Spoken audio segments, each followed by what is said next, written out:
Hi everyone, my name is Scott Horn, and this is The Short Call. Let's make learning music a little bit easier. I've made several episodes about fundamentals and warm-ups, and for good reason. They're incredibly important for learning how to play the French horn in a healthy and efficient way.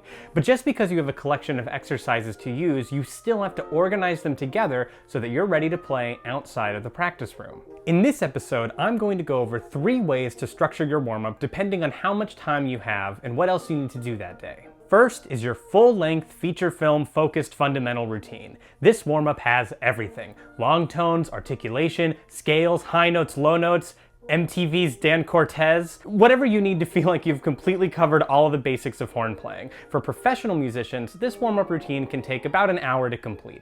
It accomplishes getting you ready to play, improving your fundamentals, building endurance, and maintaining healthy playing. Some good examples are the Farkas warm-up routine and the Art of Horn Playing, the Singer Heavy routine, and the routines laid out in the tuber book. These are all idealized routines for when you have dedicated practice time to run through them, and you don't need to do much heavy playing in rehearsals for the rest of the day. That said, you should also have a second shorter warm-up routine for rehearsals and auditions. When I get a really great full warm-up, I often feel tired and need a rest for a few hours before I can play again. Even though I'd feel accomplished, this isn't a very good plan if I have a morning rehearsal or have limited time that day. If you can only practice a few hours, sometimes you don't have time to spare for a full hour of fundamentals, and you can't wear out your embouchure if you need to work too. What I like to do is identify the exercises in my full routine that are the most essential. These are the exercises that give me a solid bearing on how my face feels that day and what I'm generally going to sound like. These exercises probably don't cover extended techniques or push my playing too hard,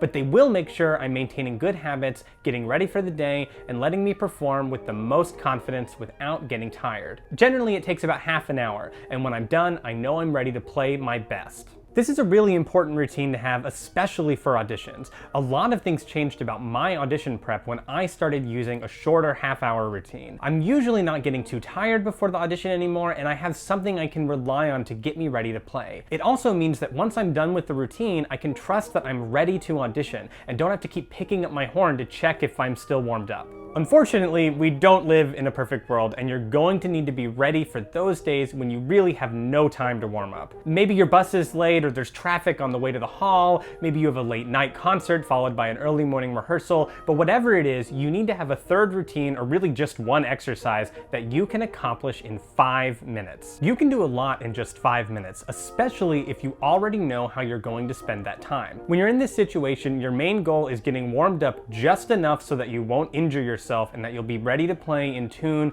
and with a good sound for rehearsal. Obviously, this isn't ideal, but it will happen to you at some point. On a positive note, this exercise you've chosen for this purpose can be a great re-warm-up if you have a large break in the middle of the day and need to get ready to play again in the evening. The point of warming up is to maintain good habits, build fundamentals, and get ready to play for the day. However, you don't always have time to dedicate a full hour just to fundamentals, so that's when having several shorter routines comes into play. You might not necessarily get better if you only use these reduced routines, but you certainly won't get worse. And sometimes that's all you need to get through a busy week or a heavy concert cycle. If you found this video helpful, give it a like and follow Scott Horn for more tips and tricks to make your life playing the French horn a little bit easier. Happy practicing.